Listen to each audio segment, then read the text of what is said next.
السلام عليكم ورحمة الله وبركاته. ازيكم عاملين ايه؟ يا رب دايما دايما تكونوا بألف خير. ربنا يا رب يسعد ايامكم ويفرحكم بكل اللي بتتمنوه، ويبعد عنا وعنكم الأحزان يا رب. النهاردة بقى جايالكم في يوم جديد وروتين جديد. طبعا اليوم النهاردة مليان كده بالأحداث، يعني هنرتب البيت مع بعض وهنعمل غدا مع بعض، وهو بنفطر مع بعضينا، ونعمل حاجات كتير كده ايه مع بعض. بس بقى قبل ما ابتدي عايزاكوا كده زي ما تعودنا دايما في اي فيديو نصلي على الرسول عليه الصلاة والسلام. اللهم صل وسلم وبارك على سيدنا محمد وعلى آله وصحبه وسلم. في البداية كده، أول حاجة أول ما قمت من النوم مش أول ما أقوم بدخل أروق على طول، لأ، بشوف احتياجاتي وبشوف نفسي وبدي لنفسي حقها، وبعدين ببتدي أروق. طبعا انتوا شايفين المنظر، شايفين الدولاب عامل ازاي، كنت نزلت نصه وعايز يترتب والرصة بتاعته مش متظبطة، يعني كل حاجة متبهدلة. فأول حاجة بقى عملتها، عملت كوباية شاي بلبن كده، وكان عندي فطير قعدت فطرت، وبعدين بقى ايه اخدت كده باور وطاقة ودخلت بقى على الأوضة بقلب جامد. هنا بقى انا بوريكم ان الجنب دوت يعني الى حد ما متظبط، وهنلاقي برضو الجنب التاني من الدولاب متظبط برضو. واللي هنعمله الضرفة اللي في النص، يعني مش هنعمل الدولاب كله النهاردة. طبعا انا مش هينفع خالص ان انا اضيع وقتي في الدولاب كله واسيب بقى البيت واسيب اللي ورايا وورايا غدا واقول انا هعمل الدولاب كله. طبعا شايفين المنظر عامل ازاي. ده لسه هنزل بقية الدولاب وهنزل هدوم في الارض، والأوضة بقى هتقلب بسوق الجمعة. دخلت كده على الضرفة اللي في النص وابتديت انزل منها كل الرفوف. طبعًا طب إيه اللي وصّلها كده وإيه اللي عملها كده، طب أنتِ ليه مش مرتّباها؟ عايزة أقول لكم والله بارتّبها، وكل شوية أغيّر النظام عشان أحس نفسيتي مرتاحة، بس بقى الواحد غصبٍ عنّه، يعني أنا اللي بارتّبها وأنا برضه اللي بابهدلها من غير قصد. بالاقي نفسي مثلًا مستعجلة فباطلّع حاجة، بادوّر على ترنج معيّن، بادوّر على حاجة معيّنة، فغصبٍ عنِّك الحاجة بتتبهدل منِّك. بس هي متطبّقة، يعني هي متطبّقة بس إيه، مش مرصوصة كويس. فإحنا بقى إيه، هنرصها مع بعض. وزي ما باقول لكم مش هاعمل الدولاب كلّه مرّة واحدة. ليه بقى؟ أمّا تيجي دايمًا تعملي حاجتِك، يعني مثلًا أنتِ عندِك عايزة تعملي حاجة في الدولاب، ما تعمليهاش كلّها، هتضيّعي وقتِك وهتحسّي إن أنتِ عملتِ مجهود، وهتسيبي الحاجة بتاعة الحاجات الباقية اللي في بيتِك هتعمليها. أنتِ وراكِ حاجات تانية، يعني ما تضيّعيش يومِك كلّه في حاجة واحدة وتبقي ما عملتيش حاجة. لأ، خدي كل يوم حاجة اعمليها، هتلاقي كل حاجة عدِّت من عليكِ، هتلاقي دايمًا بيتِك نضيف، بيتِك مترتِّب. يعني حدّدي أهدافِك وأولوياتِك، وحُطّي لنفسِك هدف كده، حُطّي لنفسِك وقت. يعني أنا لمّا قبل ما أدخل الأوضة دي كنت حاطة لنفسي وقت إن أنا هاخلّص مثلًا في خلال ساعة، يبقى أنا مش هاطلع من الأوضة دي غير بعد ساعة وتكون كمان خلّصتها، عشان ما أكسّلش وما أعملش الحاجة كده وأنا مكسّلة وببطء، لأ، أبقى بانجز وفي نشاط وحاطة لنفسي هدف. جبت فوطة بقى كده إيه، قُلت أمسح الرفوف كويس أو قبل ما أرُص الهدوم تاني. وعايزة أقول لكم وأنا أصلًا بانزّلها ما كنتش بانزّلها بنعكشة، لأ، أنا بانزّلها بتطبيقتها، إن أنا لمّا آجي أحطها مش هاتعب برضه، هي كده متطبقة، بس أنا هاسويها هارُصّها رصّة كويسة، بحيث إن أنا أخلّص ويبقى في الآخر يعني وصلت للهدف اللي أنا عايزاه. شايفين منظر الأوضة بقى عامل إزاي؟ الأوضة قلبت سوق الجمعة، بس على مين إحنا هنعملها. اعذروني بقى إن تلاقوني كده إيه صوتي متغيّر، عندي شوية برد يعني إيه الحمد لله بسبب خلاص بقى كل سنة وأنتم طيبين، إحنا خلاص كده يعني رسمي بقينا في الشتا بقى خلاص. طبعًا لازم كده نحضّر الأدوية بتاعتنا والمضاد الحيوي عشان إيه، نحضّر نفسنا. يعني أنا محضّرة حاجتي والحمد لله، يعني ربنا يا رب يشفيني ويشفي جميع المرضى يا رب، اللهم آمين. وأنتِ بقى بتتفرّجي عليَّ ما تنسينيش بقى في like حلو زيِّك كده، واكتبي لي comment كده شجّعيني. طبعًا إحنا كُلّنا بنتشجّع مع بعض، وكُلّنا في الحياة بنفيد بعض وبنساعد بعض. فانتوا تشجيعكم ليا ان انتوا تكتبوا لي كومنت حلو وتحطوا لي لايك. وانا بقى الفيديوهات دي يعني اتمنى ان هي تكون بتشجعكم. ولو وراكي بقى حاجة ولا دولابك عايز يتروق و... او بيتك مش نضيف وانتي مكسلة عنه، لا، قومي خدي كده طاقة ايجابية وشوفي وراكي ايه وقومي اعمليه. واهم حاجة تهتمي بنفسك وتدي نفسك حقها عشان تقومي تشوفي اللي وراكي. اول حاجة انتي وبعدين اللي وراكي. مش أنانية والله ولا حاجة، بس انتي ساعات بتقومي من النوم كسلانة وتعبانة لسه هقوم اروق واعمل. ما تقوليش مثلا ايه انا قايمة جعانة فانا مش هاكل ومش هفطر لما اخلص بيتي ابقى افكر في نفسي. لا، قومي انتي جعانة، قومي واعملي لنفسك فطار وزيني لنفسك طبقك واعملي لنفسك المشروب اللي بتحبيه واقعدي شوية وخدي وقتك. هتلاقي انتي نفسك لما نفسيتك ارتاحت وقايمة مرتاحة، لأ ابتديتِ بقى إيه كده إيه، أخدتِ طاقة إيجابية كده. فابتديتِ بقى إيه، لأ أنا أقوم بقى إيه، أنا خلاص كده أنا قعدت بما فيه الكفاية وفطرت وشربت حاجة وقعدت في البلكونة أو فتحت الشباك بتاع الأوضة بتاعتي وقعدت أبُص للسما شوية، قعدت قُلت الأذكار مثلًا. آآ خلاص أنتِ أخدتِ وقتِك وأعطيتِ نفسِك حقها، هتلاقي نفسِك بقى إيه، بقى عندِك طاقة كده، مش مكسلة، مش تعبانة، وعايزة تعملي اللي وراكِ. فيه بقى شوية حاجات كده لو عملتيها في يومِك هتفرق معاكِ جدًا. زي إيه مثلًا؟ بعد طبعًا روتينِك الصباحي اللي هو لو عندِك صلاة تصلّيها، لو عاملة لنفسِك وِرد أذكار. عايزة أقول لكم الأذكار دي بتفرق جدًا في يومِك. إن أنتِ تقومي تفتحي قناة القرآن الكريم، تشغّلي عود بخور. الحاجات دي بتفرق جدًا، جدًا في يومِك، وبتفرق في ريحة البيت. يعني الروايح والبخور بتفرق جدًا في ريحة البيت وبتدّيكِ طاقة إيجابية وبتخلّيكِ كده إيه، متشجعة تقومي تعملي اللي وراكِ. حاجة تانية كمان تحديد أهدافِك بقى. إن أنتِ تقومي وأنتِ عارفة مثلًا أنا محددة النهارده هاروّق أوضة النوم وهاروّق الreception ومثلًا ورايا غدا هاعمله ومش هاخلّي ورايا ولا مواعين ولا أي حاجة في المطبخ. ده تحديد الأهداف. تحددي بقى لنفسِك وقت. أنا النهارده هاعمل الأوضة والreception بس إيه، أنا داخلة الأوضة يعني أنا قبل ما أخش أوضة النوم هنا كنت عاطية لنفسي وقت ساعة، خلال الساعة أكون خلّصت اللي ورايا. مش إن أنا بقى إيه، أدخل وأعمل على مهلي، لأ، لمّا باحدد لنفسي وقت بابقى متشجعة وعندي طاقة وpower وباعمل الحاجة بنشاط، عشان ورايا هدف بقى أنا عايزة أخلّصه. فجرّبوا تعملوا الحاجات دي وقولوا لي بقى هتفرق معاكم والّا لأ. طبعًا الدولاب بقى حلو جدًا، دي كانت هدوم عندي يعني ما بالبسهاش، فطلّعتها تروح لصاحب يعني لصحاب نصيبها. وكده خلاص بقى أنا خلّصت الضرفة اللي أنا محدداها لنفسي النهارده. وهابتدي بقى إن أنا إيه، السرير بس بقى هاروّقه ترويقة كده، يا دوبك أنفّض الملاية مع الكسوة. لكن مش هاغيّر الملاية لإن قبلها بيوم أنا كنت مغيّرة ملاية السرير. فلو هي بقى كانت مستدعية كنت عملتها. ومش هامسح برضه ولا عفش ولا أي حاجة، الدنيا نضيفة. طبعًا في حاجات مش كل يوم بتعمليها، يعني مش بامسح العفش كل يوم. النهارده مثلًا مسحت أوضة النوم فهامسح الreception عفش الreception. اعذروني بقى البرد عامل برضه عمايله وأنا طبعًا باتكلم. تخيلوا كده إن أنا باسجل لكم عمّالة أتكلم ورا بعض، ورا بعض، ورا بعض، بُقّي وجعني. بس كله يهون عشانكم يعني. أنا باعمل دوّة بفرحة كده وأنا مبسوطة كده وأنا باتكلم معاكم. طبعًا بقى هنا هافرش الملاية، بس عايزة أقول لكم كمان إن المرتبة دي أكتر حاجة بقى شوفوا الترويق ما بيتعبنيش قد ما المرتبة دي بتتعبني. يعني باحس إن أنا باعمل مجهود جامد جدًا. تقيلة عشان هي طبعًا مرتبة اللي هي مش قطن السفنج اللي هي التاكي دي فالسوست بتاعتها تقيلة. فأنتِ عشان تتنيها بقى تتني الملاية تحتيها وتضبّطيها وترفعيها وتحطيها، بتكوني تعبتِ، يعني طاقتِك كلّها خلصت في الترويق.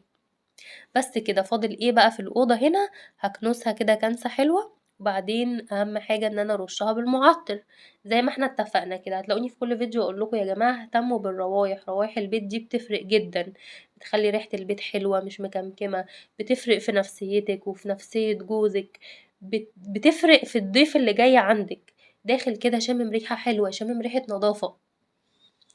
وعايزة أقول لكم كمان أنتم بتحسّوا بالنضافة وإن أنتم عملتوا حاجة بعد رشة المُعطِّر. يا سلام على إحساسِك كده وأنتِ خلاص خلّصتِ الأوضة وبتفنّشيها كده بإن أنتِ بترُشّي لها مُعطِّر. بيبقى إحساس حلو جدًا إن أنتِ خلاص بقى عملتِ كل حاجة وراكِ وخلاص بقى حطّيتِ الtouch الأخير. كل بقى ما تخشّي الأوضة كده تشمّي لها ريحة حلوة. هاكنُس بقى كده إيه الأرض كنسة حلوة وأي حتّة بقى إيه قدّامي كده باكنسها، يعني أي مثلًا سيراميك باين كده، لكن بقى مش هاشيل وأحط كوميدينو ولا الباف دوّة هاشيله لأ، لإن أصلًا الأوضة already عندي نضيفة زي ما قُلت لكم. بس أنا بادّيها يعني إيه ترويقة اللي هي اليومية، الترويقة بتاعة أي حد بيعملها، أنتِ بتقومي بتعملي حاجات معيّنة كده أساسية في بيتِك، يعني لازم تعمليها. لو وصلتِ بقى لحد هنا من الفيديو حطّي لايك، حطّي اللايك بتاعي لو سمحتِ، ما تنسيهوش. لو عجبتِك القناة وأول مرّة تشوفيها اشتركي في القناة، وفعّلي الجرس على كلمة كل عشان يوصل لِك كل جديد. شايفين هنا كنت باورّيكم المُعطِّر دوّة اسمه فريدة بريحة الأرابيسك، ريحته تحفة جدًا، جدًا، يعني بجد أنا باحبه. الريحة بتاعته بتفضل يومين في البيت، وحتى لو ما رشيتش يعني لو رشيت النهارده وجيت تاني يوم وهارُش ما بارُشش بقى بتبقى الريحة ثابتة. ندخل بقى على الأوضة اللي مقلوبة رأسًا على عقب، بس إحنا هنعملها، إحنا ما بنغلبش، حطينا لنفسنا وقت برضه هنعملها فيه. أنا حطيت لنفسي نُص ساعة وكنت قبل النُص ساعة كنت خلّصتها. كان في شوية بقى كده غسيل قُلت أطبّقه، شوية هدوم كده يعني قُلت أطبّقها كده، وأبتدي بقى أنا إيه أنفّض الملايات و و وأفرش السراير. في سرير هانفّض ملايته وفي سرير هاروّقه كده، اللي هو اللي أنا باطبّق من عليه الغسيل، لإن هو أصلًا ما كانش في حد نايم عليه ولا حاجة، بس إحنا حطينا عليه المخدات، الهدوم برضه كانت عليه، يعني كنت أنا قاعدة عليه كده يعني ما حدش كان نايم عليه أصلًا، ف اللي هو متنعكش نعكشة عادية يعني. فهو أنا هارتّبه ترتيبة بسيطة كده، والسرير التاني هو هتلاقوني أنفّض الملاية بتاعته. بس الموضوع ما أخدش معايا أي وقت خالص، وأنجزت وعملت وبيتي كان نضيف، قايمة حاسة إن أنا بيتي نضيف ومتروّق، حتى لو حد جه خبّط عليَّ في أي وقت والّا جالي ضيف والّا أي حد لأ أنا بيتي نضيف. أنا نَفْسي حاسة إن أنا قاعدة ما وراييش حاجة ومش شايلة هَم حاجة. وقاعدة كده إيه بييجي عليكِ وقت بقى عايزة تقعدي مثلًا يعني ماسكة الموبايل، فاتحة التلفزيون، قاعدة وأنتِ مش وراكِ مسؤولية، مش عارفة إن أنتِ قاعدة وراكِ حاجات كتير وشايلة هَمّها.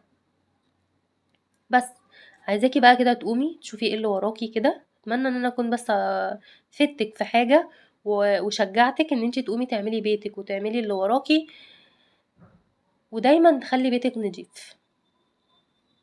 بس ده اللي أنا هاقوله لِك يعني في الآخر. اللي بقى بيعمل زيي كده وبيحط لنفسه وقت و و ومرتّب كده وبيعمل لنفسه أهداف في يومه، يكتب لي برضه في الكومنتات. بس هنخلّص بقى أوضة النوم دي، أوضة النوم الأوضة دي أوضة الأطفال دي، وبعد كده نروح بقى نعمل الغدا مع بعضنا، عندنا غدا هنعملوه مع بعض. الغدا النهارده أصلًا هيبقى سهل جدًا ومش بياخد وقت وهيعجبكم يعني إن شاء الله. بس تعالوا بقى نفرش الملاية. باحب جدًا ملايات السرير الفاتحة، أيًا كان بقى مشجّرة سادة عادي، بس أنا كتجربتي أنا وبانصح يعني أي عروسة جديدة ما تجيبيش ملايات غامقة كتير، كل ما الملايات بتبقى فاتحة بتفرق معاكِ في الأوضة وبتفرق معاكِ في يعني بتدّي نور أكتر للأوضة، شكلها مُريح أكتر، بيبان عليها النضافة، بتبقى مزهزهة كده يعني. دي تجربتي أنا عن نفسي باتكلم عن نفسي. آمم كمان باحس إن إيه، بتدّي وسع للمكان. تعالوا بقى نكنس الأوضة بقى بعد ما خلّصنا، وبرضه باتني السجاد يعني بقدر الإمكان، طالما السجادة ينفع تتّنى معايا باكنس تحتيها برضه. أي نعم هي تحتيها نضيف بس برضه زيادة احتياط، مش هتاخد معاكِ وقت برضه. اللهم صل وسلم وبارك على سيدنا محمد وعلى آله وصحبه وسلم، عليه أفضل الصلاة والسلام. المكنسة دي منجزة جدًا معايا، بتساعد كتير. التكنولوجيا حلوة جدًا في حاجات كتير، سهّلت علينا حاجات ياما أوي. طبعًا زمان ما كانش في سيراميك، فكان عندهم بلاط، فكان على طول يكبّوا مَيّة بمكنسة وخلاص على كده. لكن إحنا عندنا سيراميك لازم بقى كنس وتلميع وساعات تصبين وكده. يعني في حاجات زمان كانت متعبة جدًا ليهم لإن ما كانش عندهم الغسالة والحاجات الاختراعات اللي عندنا، وفي حاجات برضه كانت سهلة عليهم زمان. تعالوا بقى نشوف الأوضة بقى كده بعد ما خلّصنا. شُفتوا بقى الأوضة كانت قبل عاملة إزاي وما أخدتش معانا وقت وخلّصنا، شايفين؟ شامين الريحة؟ تعالوا نعمل الغدا بقى مع بعض. ولعت بقى كده إيه عين البوتاجاز على مَيّة، باغلي مَيّة عشان هاعمل مكرونة، وهنا كان عندي لحمة مفرومة، والطبق التاني ده فيه إيه، فيه طرب. يعني إيه طرب؟ في ناس عارفة وفي ناس مش عارفة. الطرب دوّة حاجة اسمها منديل الخروف، يعني لمّا بتجيبيها بتروحي للجزار وتقولي له أنا عايزة طرب أو عايزة منديل الخروف، بس فبيدّيه لِك.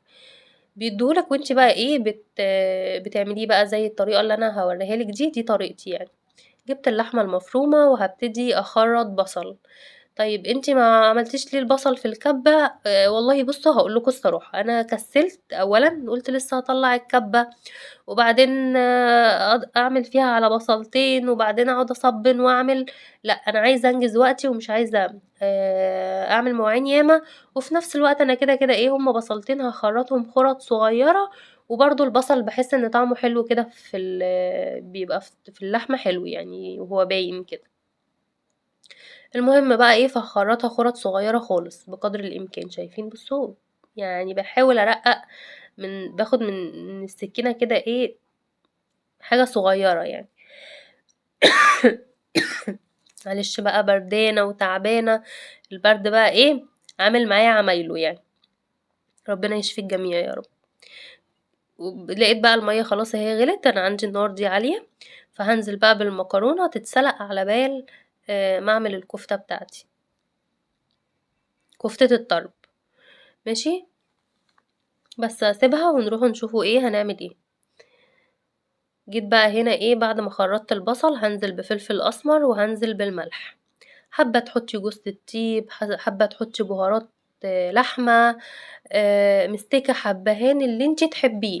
أنا عن نفسي باحبها بالطريقة دي، يعني ما باحبش أفتكس فيها كتير، يعني هو ملح وفلفل، لإن هي أصلًا بيبقى طعمها طعم الضاني كده، طاغي عليها طعم الضاني، لإن المنديل دوّة أصلًا لحمة ضاني. المنديل دوّة من خروف ضاني يعني. الناس بقى اللي بتحب اللحمة الضاني هتحب أوي الطرب ده، كفتة الطرب، بتبقى طعمها حلوة جدًا، دسمة دسمة شوية، بس طعمها تحفة، مش الدسامة اللي هي يعني أنتم هتفكّروا إن كل دي دهون هتتحط، لأ الدهون دي لمّا بتدخل الفرن بتسيح، بتشغّلي بعد كده الشواية، فبتعمل طبقة حلوة جدًا من فوق، بيبقى طعمها حلو جدًا. طيب بيتعمل إزاي؟ زي ما أنتم شايفين كده، أنا باجيب اللحمة وباجيب الطرب وبافرده وابتدي. شُفتوا المحشي؟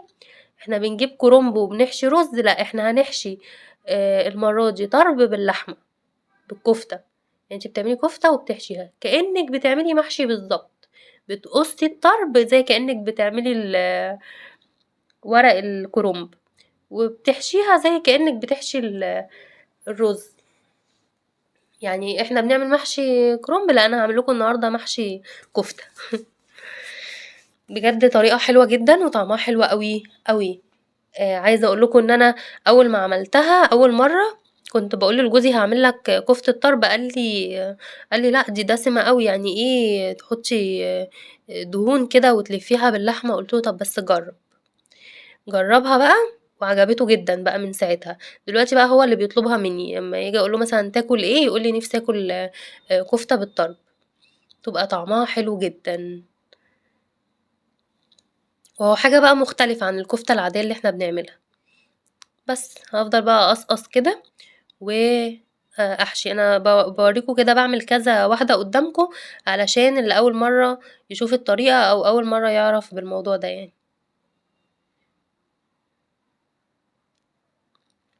في حتت بقى كده إيه، ساعات بتجيبي منديل الخروف دوّة بيبقى دسم شوية، أنتِ لمّا تلاقي حتة دسمة أوي ما تكتّريش اللفة فيها، يعني يا دوبك تلفّي على الكفتة بس آخر حاجة كده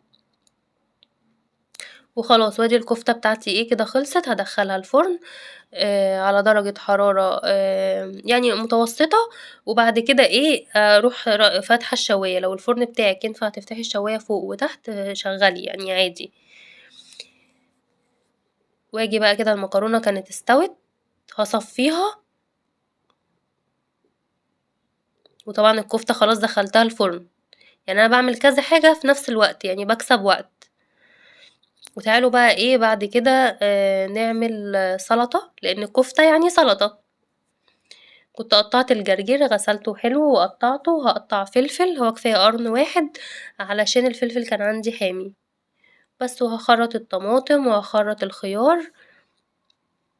يعني السلطة معروفة يا جماعة، بس أنا قُلت برضه إيه أعملها معاكم عشان أبقى روتيني كلّه عملته معاكم، يعني قضّيت اليوم كلّه معاكم. السلطة مفيدة جدًا، يعني وخصوصًا بقى للناس اللي بتعمل نظام أو بتخِس، أهم حاجة في الوجبة السلطة. كان عندي بقى إيه، كان عندي صلصة، يعني صلصة طماطم اللي هاحطها على المكرونة محطوطة في الفريزر، وكان عندي بامية ويكا كانت في الفريزر برضه، فقُلت إيه أطلّعهم. آدي الصلصة وآدي البامية الويكا، بس لسه هي إيه ما فكِّتش يعني. هاسخّنها بقى وهاسخّن الصلصة وخلاص على كده. وآدي الكفتة طلعت والسلطة والمكرونة والبامية الويكا، وده كان غدانا النهارده، وده كان روتيننا النهارده. أتمنى يعجبكم. السلام عليكم